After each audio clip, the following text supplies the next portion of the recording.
Welcome back to Boys and Ghouls Film Review, folks. I'm your host, Sarah Stephenson. This is my co-host, Mike Stephenson. Hi, guys. And tonight we'll be reviewing Vampire Academy that was released in 2014. Now, this is a fantasy comedy horror. Hard mix to work with sometimes. So, we'll get into this in a moment. Now, here we go. I'll get straight into it. Produced by Don Murphy, Suzanne Montford, Michael Prager, Deepak Nair. Directed by Mark Waters. Screenplay by Daniel Waters. Maybe related, not sure. Didn't have a look. Okay. Now, this is based on the first book of a series of novels in the same name, written by Rochelle Mead. Yeah. Budget. Now, here we go. Drum roll. 30 million. Box office about 15 million, which goes, no need to say, it didn't fare very well at the box office. No, we will discuss this a little bit later on. The principal photography took place in Pinewood Studios in England between May and July 2013.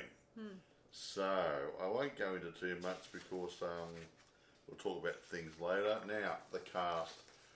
There's a lot of people in here I don't know, so I'm just going to read about two or three of them out in their roles, and then I'll just read through the names of the people. Now, Zoe Deutsch, D-E-U-T-C-H, plays Rose Hathaway. She's sort of like a guardian to a vampire girl. A Dompier. Well, they call them a Dompier, yeah. Yeah. But that's like a guardian protector. Now she's protecting Lissa Dragomir, which is played by Lucy Fry. She's a Moroi princess. That's like some sort of class of something royal. Yeah, a royal vampire type thing. Vampire types. I won't go through too many of the other roles. I'll just read the names out. But I will mention one down the bottom here. Gabriel Byrne. He plays Victor Dashkov, a royal Moroi. He's a father of one of the friends of Rose and Lissa, and he's not as nice as he makes out. Anyway, and interesting fact is, guys, in this year, in 2022, they're creating a TV series based off the Vampire Academy. Now, I'll just read through the names here. We also have Danila Kozlovsky, Dominic Sherwood, Cameron Monaghan, Sammy Gale, Sarah Hyland, Claire Foy, Ashley Charles, Edward Holcroft, Chris Mason, Ben Peel, Jolly Richardson, she plays the Queen, nice, pretty lady, and Olga Kurilenko. There you go. Now, Sarah's going to roll into the plot as usual. Yes. So take it away, Grizzly. So the story starts off with our two girls who are with Lisa's parents and her brother, and they're driving along, and somehow they get into a car crash. But then we realise we inside Lisa's dream, and Rose has a connection to Lisa's. They got a mental link. Yeah, somehow during the crash, somehow they forged a link. I think that Lisa saved Rose by healing her somehow or other, and because she's been healed by her, being a special type of vampire, she's actually created a link with her mentally. Yes, exactly so. Something like that. And they're in hiding, and they're hiding from this special school for vampires named the Vampire Academy or sorts. Funny name, Well, it's probably a much more technical name, but everyone calls it Vampire Academy like, for reasons. It's a bit like Hogwarts of vampires. Yeah, exactly. Instead of wands, you have fangs. And stuff. It's a bit of magic running around and stuff, yeah. Anyway, moving on. So they realise they're getting spotted by more Dompier guardians. They're, as we said, Mike said just a while ago, they watch over the Moroi from the evil vampires, the Strigoi. The Strigoi are the naughty ones. Yeah, they're the vampires you must be aware of because they're the ones who would just... they're the mean, vicious guys. Yeah. And if they drink Moroi or the Dompire's blood, they get turned into Strigoi too. Yeah. Sort of like a zombie. If they bit you, Well, you turn into all vampires can turn other vampires if they do it properly. Yes. So anyway, a Dompire named Dimitri soon seizes them and takes them back to the academy with force, no doubt. He's rather cute, isn't he? Big and lumpy. He looks Good looking, but not bad. And with that nice awesome accent. Well, yes. Yes. Anyway, they get back to the academy and they do run into a few Strigoi on the way too, outside the gate. Which I hint maybe they might be just testing the boundary of the where the... Quite possibly. See, I got a funny feeling there. There's hints of magic in here as well. So they might have some magical abilities in here, which has made some sort of magical boundary around the school, which might protect them. I'm not sure. I know they did in Hogwarts. They might have done the same thing in maybe not. this place. Anyway, actually, this place called St. Vladimir's Academy. Oh yeah, Vladimir. Sorry. Vladimir. What a great name. Yeah, Vladimir taken Impaler, from Vlad the Impaler, whatever his name is, and Vlad is considered in their religion a bit of a saint, like Jesus or Buddha or any kind of religious person. Someone really special. Yeah, they consider him a religious person. Yeah. So in some sense. Anyway, back to the story. They eventually arrive at the academy. They're given the hard talk saying, "Why did you run away? You should have called. Should have sent a text message. Tell us that you could have been attacked by Strigoi, and we would have not known about it." Exactly. See, Lissa is the next in line for the throne, and if she so much as dies, or the queen herself dies, there's no one else.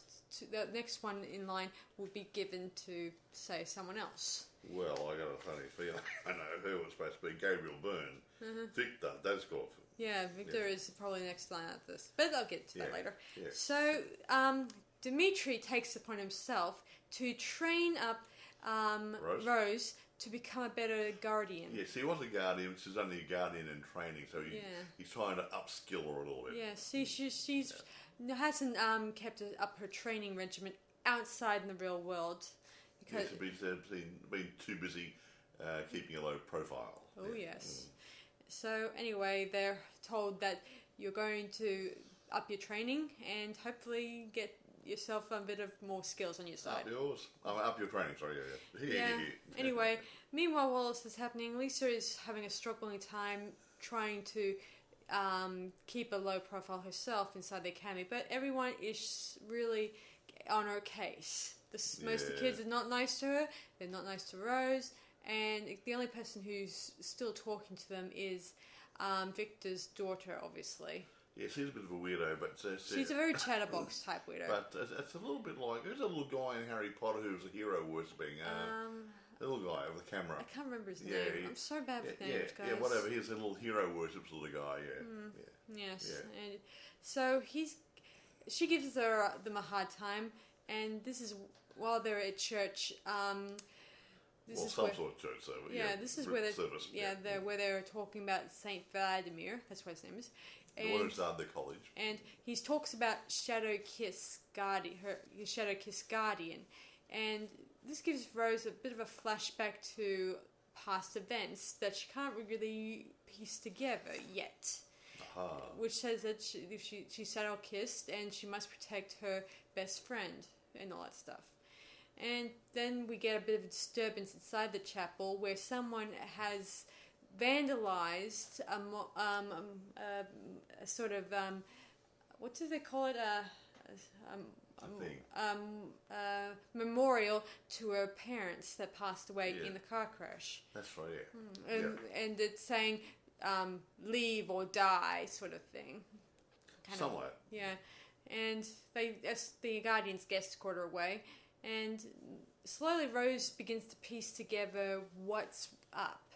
And she doesn't think this is just a school prank, even though there is some school pranks going around but here. the nasty ones, they're really getting, they're really getting into it a bit, but not over the top. But you can't, give the girl a chance, Well, she wasn't really focused on who's doing what. She decides to go off to hang out with a Moroi vampire to make out with him.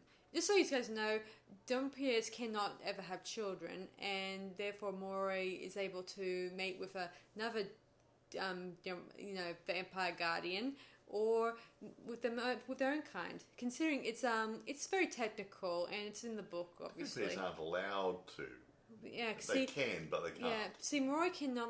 I don't know why they don't marry vampires. They probably don't. No, it's supposed to be dedicated to the job. Yeah, and protecting the vampire. And when Moroi does do something nasty like that, they don't hang around. They're like, it's just a one-off thing, and they either get pregnant or they are considered vampire whores or something like that. It's not. It's just a nasty terminology, to be honest.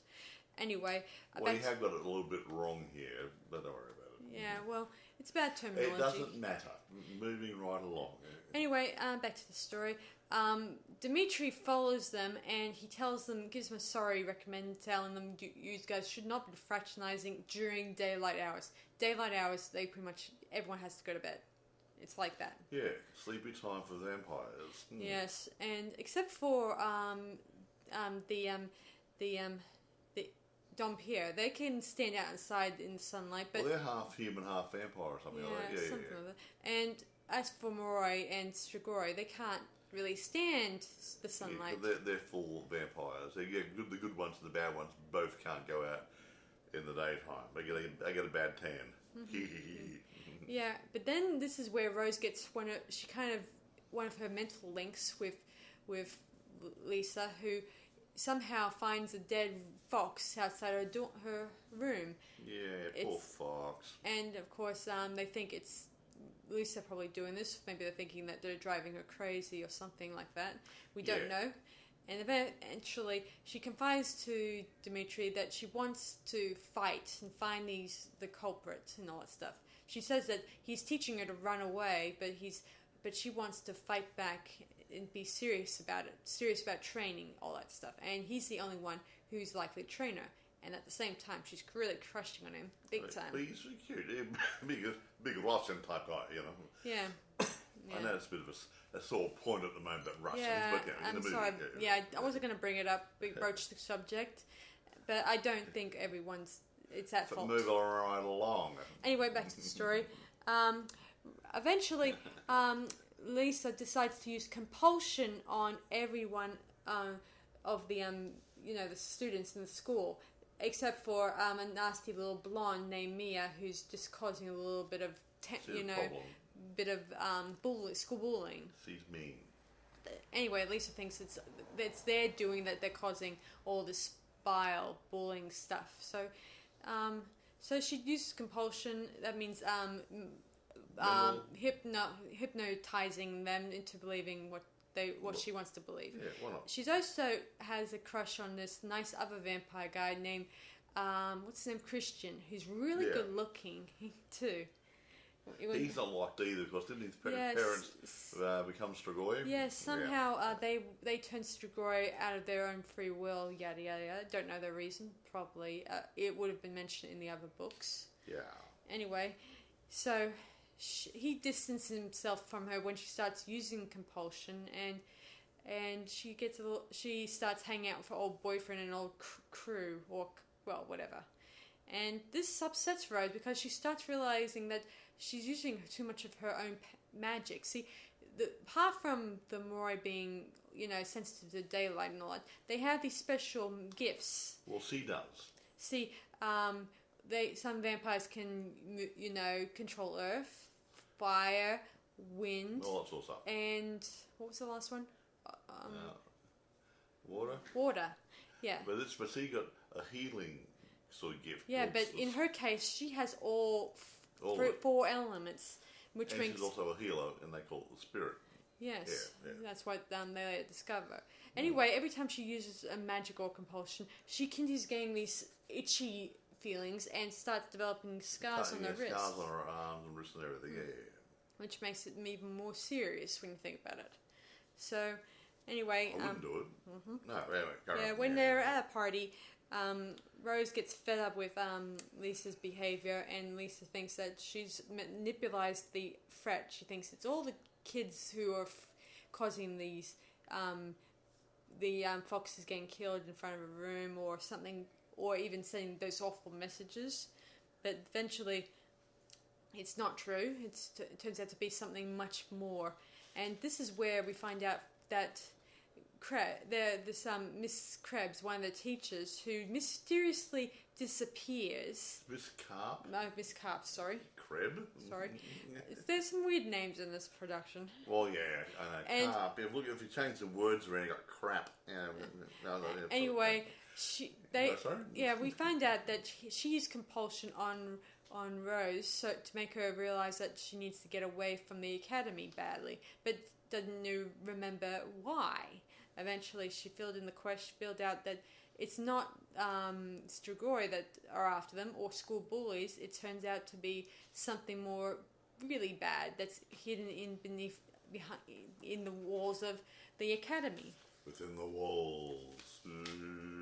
Yeah, yes. She eventually tells the faculty about this, including Victor, and she wants to see the forensic tape to what became of Miss Krebs and Carp. Sorry, guys. So Dimitri. Think of the fish.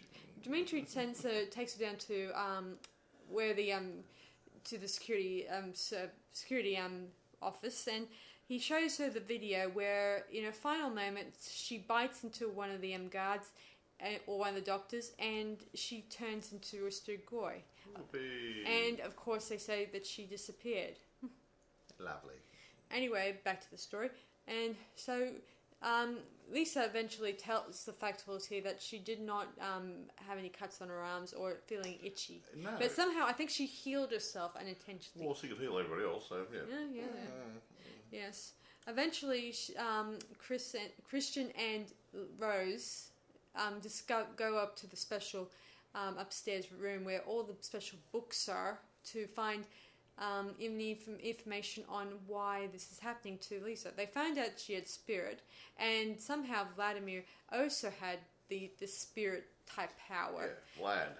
Yeah, where he is able to revive the dead, or not dead, just getting close to death. Yeah. Kind of sad, that. Okay. Yeah, and that could explains why somehow some person out there is using dead animals to attract Lissa to heal them. That includes her dead cat, Oscar, I should mention. Oh, poor pussy. Yeah, Oscar, this cat they had at the beginning, was brutally killed by, I won't tell you who yet. So anyway, the pussy is dead. Yeah. Anyway, so let me see what happens. Oh yeah, Lissa confronts Rose, thinking that Chris and Rose are hooking up, but they're just actually finding out as much information as they can to help her. But she doesn't believe it, and she starts interrogating both Christian and her at different times.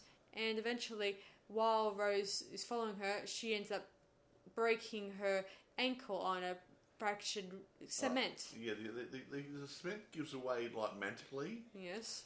To try and break a leg. Oh, we wonder who did that. She falls out conscious, and then we find her in the hospital wing, and we see that her leg is healed.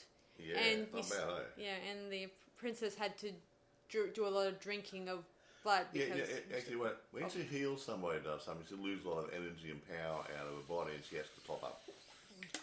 Yeah, yes. Get some energy back by having a drinky. Yeah, so they both realise that they still need to find out who this person is doing this, and they're told that the last time they can be able to find out about this is at prom night.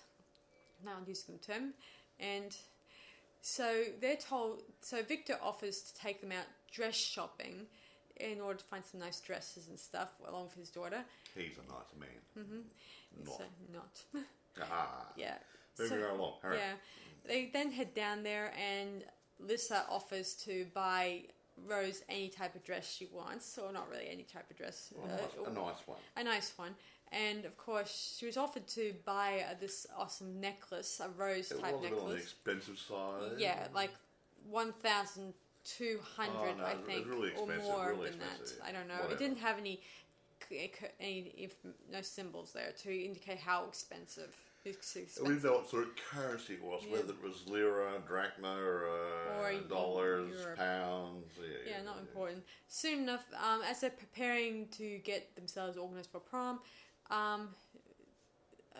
Victor's daughter gives Rose the necklace that she was eyeing, and a little card that says, "Thank you for looking after my daughter and your friend Lisa." Yada yada yada, sentimental stuff. Anyway, they then see on I guess either Rose or Lisa's laptop another warning from possibly one of the students saying, "Go, leave or die" type of message again. Yeah. And of course, Rose is fed up with this behavior, and she decides and tells her friends, "Let's make this night our bitch" type of attitude. Whatever. So they head into prom. They're dressed beautifully, and a very attractive woman. And Lisa dances with Christian in a romantic way, and eventually Rose confronts Jesse and another boy who were spreading rumors about her having a threesome with them, and all that stuff. And Mason, another boy who's her best friend, who helped her in the past, gets them to confess what they did. They turned out to be the ones sending out some really insulting messages, like on the laptop. There was even another one that I didn't mention earlier where they kind of used blood and put a bloody message on the wall. Yeah, they cut their wrist and used some of the blood out of the wrist to write a message on the wall. Yeah, and... Interesting way to do it. It was disgusting. Anyway, they then head off, and Mia kind of cruelly, in her own way, confronts Lisa about her behaviour and telling her about how she must have gone to the hospital because she had a baby or sort of thing. What are you talking about now? Oh, she's just saying all sorts of nasty stuff to Lisa. Okay. And dear old Rose approaches her, taking off a corsage and revealing the bandage and telling her how cruel you are and how you killed Oscar. And she reveals that Mia didn't kill Oscar. She would never kill a kitten because she in the past gave him little treats here and there when no one was looking, which indicates she wasn't the one maybe killing the foxes or even Oscar himself.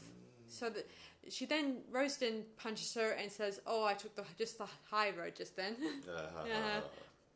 Yeah, and now she realizes that she's going to be in lockdown because now that she hit a student, she's going to be looking at a serious penalty. Damn. So she gets escorted out of the prom to the principal's office. I used to go there an awful lot when I was young too. Yeah, while this is happening, Rose has a brief, flash into Lisa's mind. This is where I meant by the link. Mm-hmm. And she sees that Lisa gets kidnapped by someone. We don't see it first. And then before we can get closer and then eventually the principal arrives and he was about to give a sedative to Rose, but luckily enough, Rose was fast and she injects the sedative into the principal. In a bum. Ouch. Yeah. And eventually Rose goes... A real pain in the... Anyway. Rose eventually goes to Dimitri's room and when she eventually, as he opens the door, she starts gawking at him, flirtish way. He's wearing a singlet and some pants, pajama pants, and she's eyeing him, and she approaches, and they start kissing and hugging, and then he removes her dress, and it burns in the fire very quickly. That's funny. What was he going to wear when she left? A smile. Well, there you go then. I got that one from Lucifer, guys. Yes.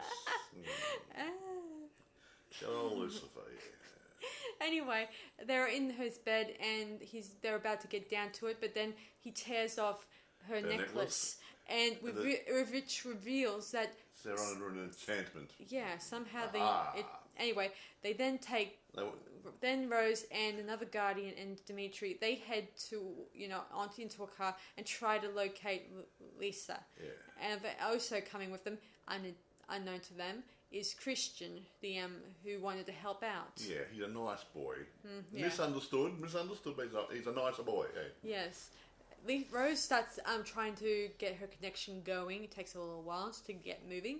She then finds out Victor, along with some other guardians that belong to Victor, were responsible for Lissa's kidnapping.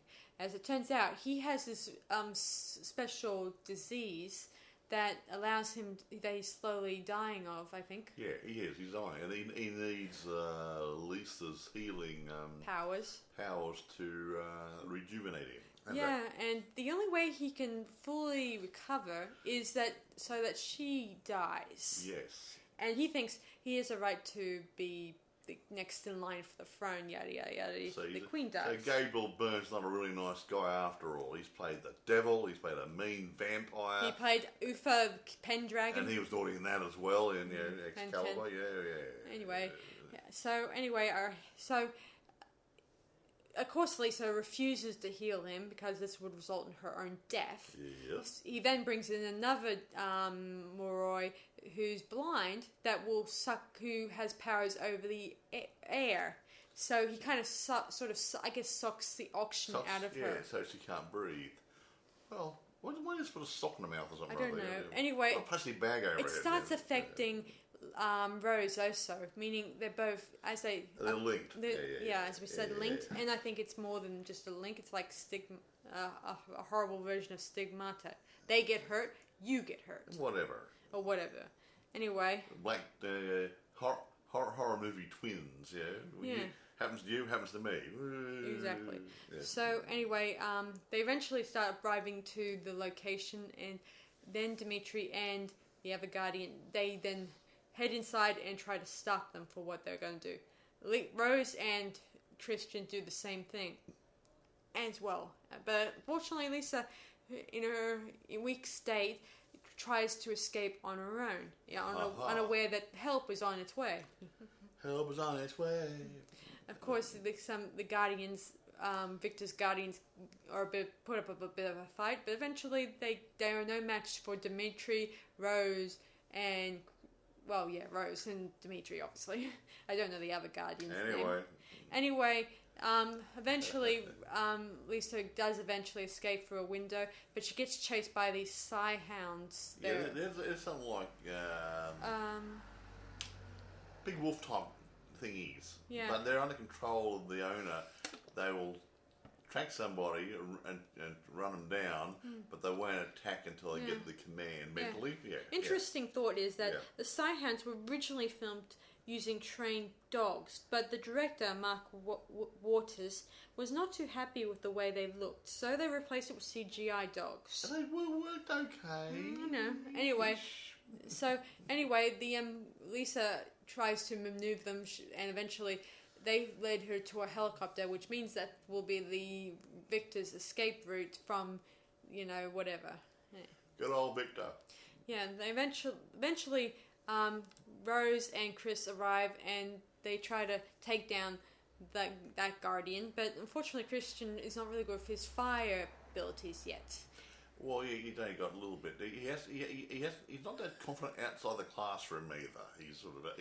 He's new at this sort of stuff. Bear in mind, when the mood strikes Chris, I guess his powers are very destructive. The dogs come and attack him, and the emotional rush turns his power on full, and he turns the doggies into crispy critters. There you go. Yeah. Before this could happen, he gets shot by Victor, and the next shot would be either Rose or Lissa, and he doesn't want to shoot Lissa because if he does, he's doomed and all that stuff. But luckily enough, Dimitri and his other guardian arrive, and they seize him, handcuff him, and he tells the Psy hounds to attack, which they do. They run at them, and Rose quickly tackles Lissa to the ground, and then Christian starts throwing up his hands, and the fire from his hands start burning the Psy hounds. And the dogs turn into flaming balls of doggy fur. Of course, Christian is a goner. He's shot, and Lissa has not enough energy left in her to save him.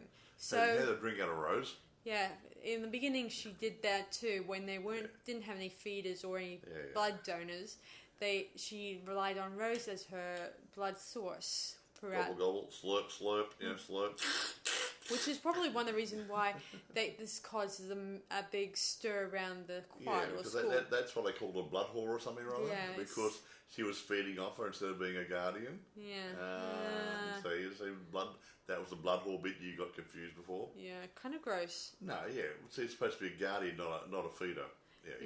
Yeah. They're usually done by ordinary humans, and once they outlive their whatever, their memories are wiped clean, and they can be either returned to their daily life. That's nice, isn't it? Yeah, they don't kill them off. No. Very nice. See, the good vampires do feed, but they're nice about it. Whereas nasty ones, the Strigoi, will just kill anything. Yeah, they're very nasty people. Yeah. So now Victor is confined to the prisons underneath the school academy, and so the principal tells Rose that they're going to make sure that his daughter is handed over to his other relatives for looking after. But this doesn't turn out as we expect. Eventually, Rose confronts Dimitri about their brief scuffle. Uh-huh. But he denies it and thinks that it was all a spell and it was nothing more than just, Not Yeah, and he even says to her that while he's 21 or something, or 25, I'm not sure. He's a couple of years older now. Yeah. Her life is all about schoolwork and boys and clothes. And his job is to be a guardian, pretty much. And technically. he said, if I get involved with you and I've got a choice in between saving you or the princess, I'll be more inclined to save you because you're my love interest or something, my partner. Yeah. It'll get in the way of my job. In this movie, in this part, he denies that this is a real thing because it's just a necklace that charmed them both into jumping think he likes her. I know, but this is much later. I think he's pushing himself away from her because it'll interfere with his job. Yeah. Eventually, Rose is told to come down to the prison to talk to Victor. So she obliges, and she wanted to ask Victor, does Dimitri really care for me? And which he says that while the charm that he purchased was an expensive one, it really needed a bit of a emotional boost. Yeah. That's already there, but thanks to the charm would make it work better. But thanks to the charm, it kind of removes the whole reasoning side to your brain. The animal magnetism crap comes in. Yeah. The juices flow, the party's on, Exactly. Yeah. Eventually, when he's talking to Rose, behind her we can see someone attacking the guards, and then we found out... But we don't see, it's like they just drop to the floor, but you don't actually see who's doing it. Yeah, we then see one of the guards being nibbled on, and we see it's Victor's daughter. Turns out... what's the name again? Whatever name. Cute little nerdy girl who's decided to turn to a Strigoi. What's her name? Let me see, I'm trying to find my notes. Let me see. Whatever. I don't have it on my paper here, so... whatever. So anyway, Rose is shocked that her own that Victor's own daughter would do this, and as it turns out, she actually killed a guy that she liked, or I don't know if she liked. Maybe she did like him, but due to his cruelty and his bullying, I think she was fed up with him and decided to make him her first kill. Yeah. Because this is how it works. A Moroi drinks from another Moroi or other vampire, and all of a sudden she turns into a dangerous Strigoi. And that means she's a powerful force to be reckoned with. She was. And, of course... Rose tries to take her down, but all that training is so much. Strigois are more powerful. Yeah, and they got more energy and muscle tone. And not to mention, Rose is her guard's down because this girl she knows all her life, and it's still. And even though we discussed it in the book and in the movie about killing someone you know, would you still do it even if they're someone you were best friends with? I'll kill you. Don't go there. Anyway, luckily enough, Dimitri arrives and he obtains Victor, knocks him out with his rock power, and eventually helps Rose defeat and kill Victor's daughter. Way. And then we flash forward to a couple of days later, where Lissa and some of the scholars are looking for the books to find as much about her secret abilities as possible. And Chris is among them. I mean, Christian's with them, and he's wearing a color other than black this time, right? Isn't that right? He's always wearing black a lot. Yeah, it's like, yeah. While everyone else often combined different colors to their school uniform or something like that. I did think he looked great in black, to be honest. Well, I look good in black too, but hey, it's a mafia thing, Well, I'm half Italian, eh? Yeah, same here. Anyway, they find out that Saint Vladimir was able to control his spirit power, and thanks to his guardian Anna, who is Shadow Kiss too. The Shadow Kiss is sort of the whole linking between minds. Sort of mind link due to meaning, the healing process. Yeah. Yeah. Meanwhile, the Queen is making her daily announcements for the daily dinner or dining. Whatever. And eventually Lissa approaches the Palladium and tells everyone that she's found her power, its spirit, and she's going to learn to control it as much as she can. And eventually she puts the Queen in her place in some of the scenes. Shut up. My turn to speak. Yeah. Whoops. Yeah. Eventually we get a huge round of applause for her nice speech.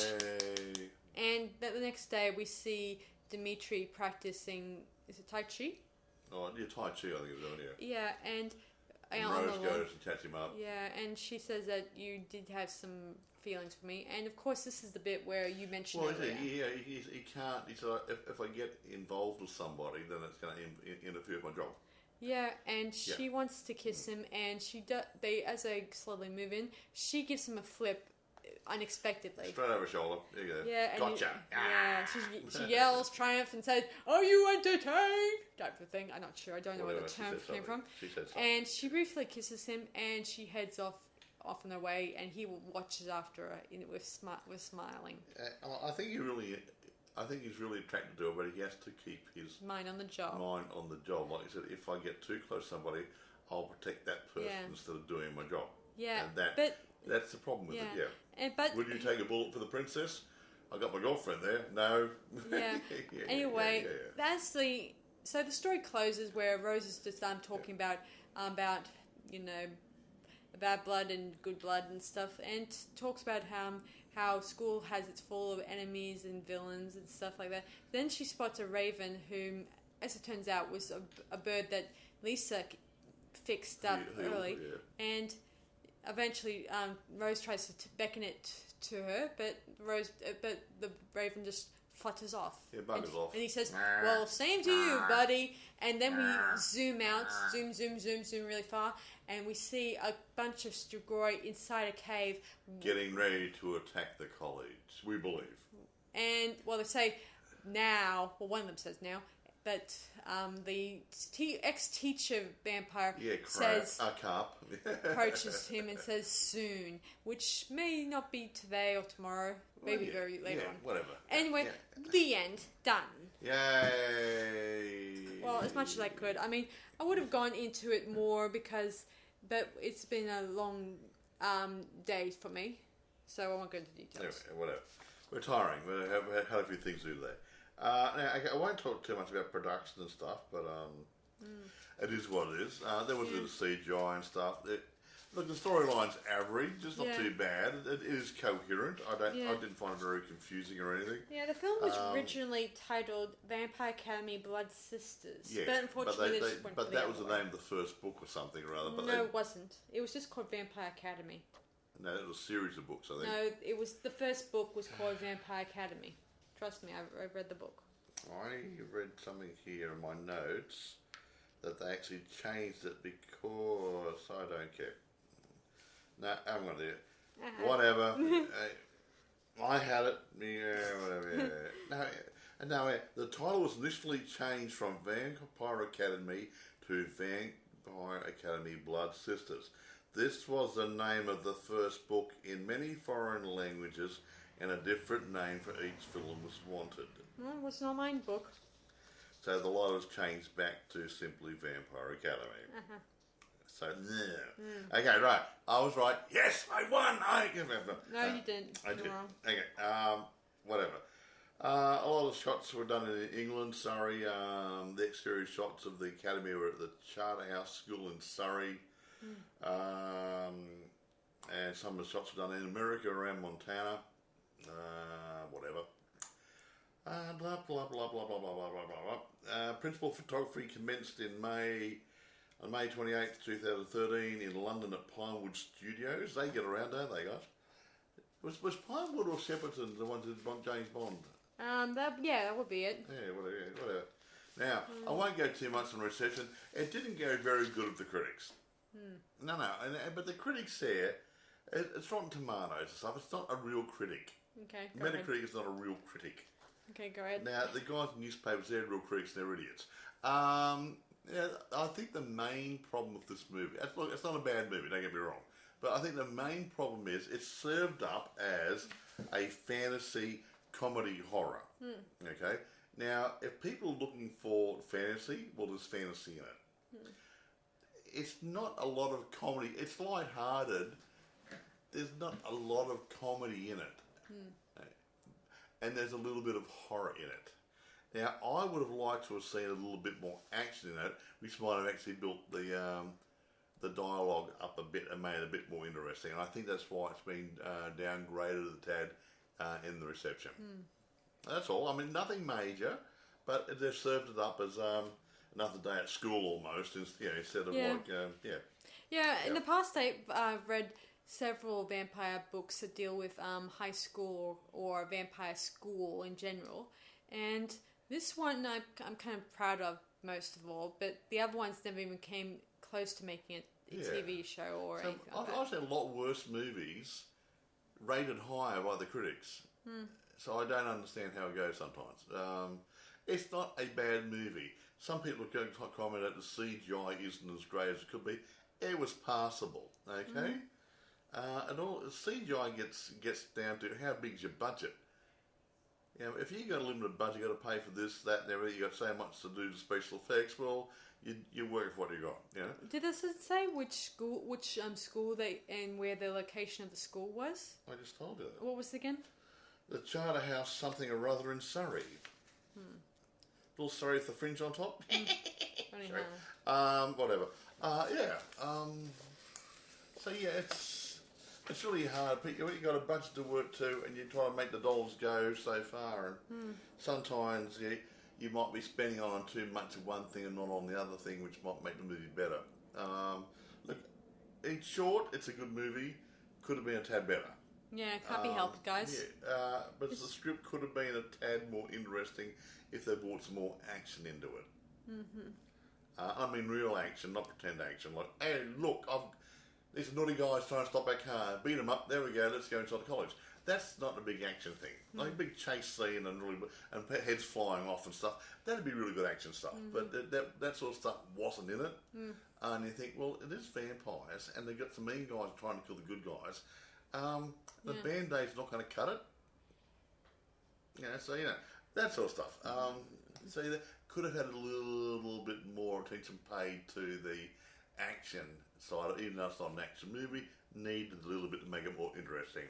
Yeah, anyway, I did think it was pretty cool, especially, I mean, I almost wish that they could have made this into a franchise, but I guess... well, they're going to, aren't they? They're going to, not franchise, aren't they going to make a TV series out of it? Yeah, but I do wish they could have made this one into a franchise. Yeah, it could have led on to a franchise. I mean, this next movie could have covered the Strigoi attacking the vampire colleagues there, and it could have got a bit more interesting. Yeah, but they couldn't get the funding. Yeah, this is probably not the first movie I've seen, a teen-related movie. Like, I did see several others, like Ash of Cities, Bones of City, was a bit of a movie at one point, and then there was another one called, I can't remember the names, because most of them were just teen ones based off, teenagers' books, and some of them did okay, or some of them didn't receive a very big standing ovation, but they were pretty interesting to watch, and I'm sad to say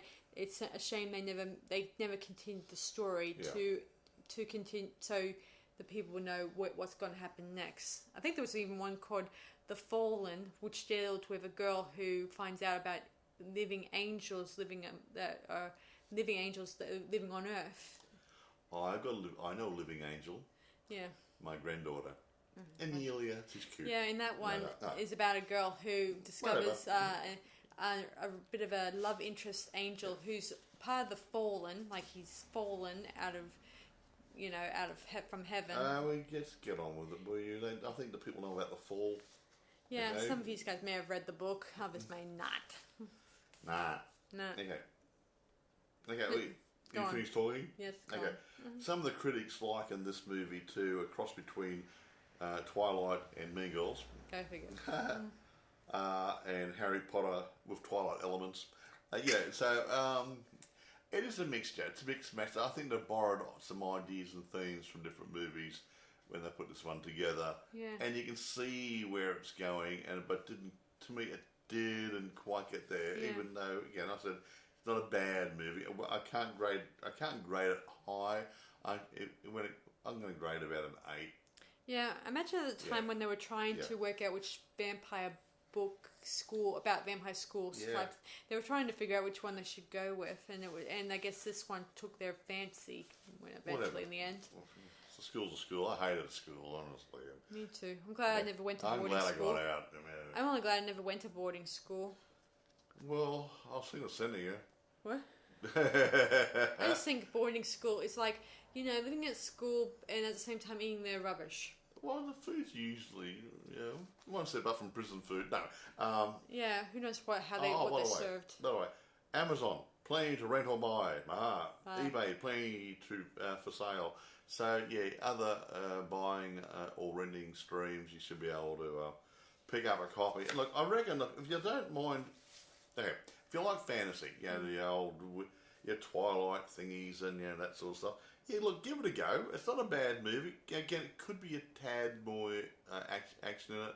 However, if they made the sequel, this would have led into a really good sequel with the battling of the Strigoi and the other guys. And it could have actually developed into something better. Couldn't get funding, so it died a natural death, which is unfortunate. It could have been better. But no, like I said, I'm giving an 8. It is a good view. If you like that sort of movie. How's that? I can't think of anything else to say on this one.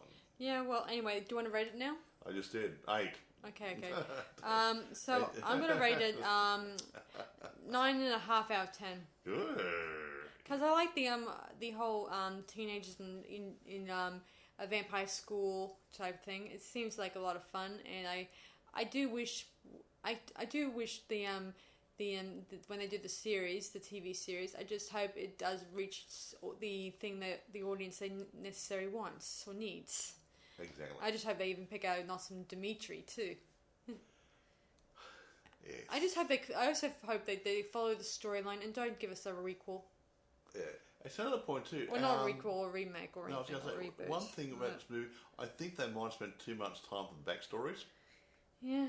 Trying to give different people histories and whatever, and I think that ate into the script a bit. Yeah, that's what it. And they didn't have time to develop the script in other directions. So you got to be careful when you write it. Especially they took it from a book or a series of books, but mainly the first book. Yeah. But obviously, a book might be, if you read it, might be say 6 hours long. You're going to make a movie an hour and a half. You've got to leave things out, leave stuff in. If you put too much of the wrong thing in, you get the balance wrong. Yeah, I do hope that it doesn't end up, when they do the series, I hope it won't end up on the cutting room floor. Well, the other point, but when I said it only made 50 million in the box office, I don't know what it did in the home media.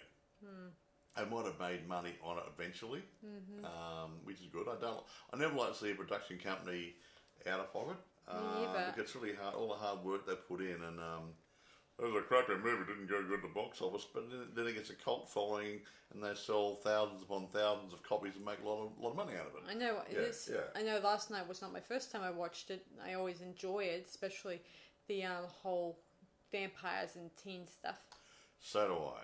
Yes. Actually, my favourite. Actually, one thing before we close down, vampires. We were talking the other night the other day about Vincent Price. Someone said he'd never played a vampire.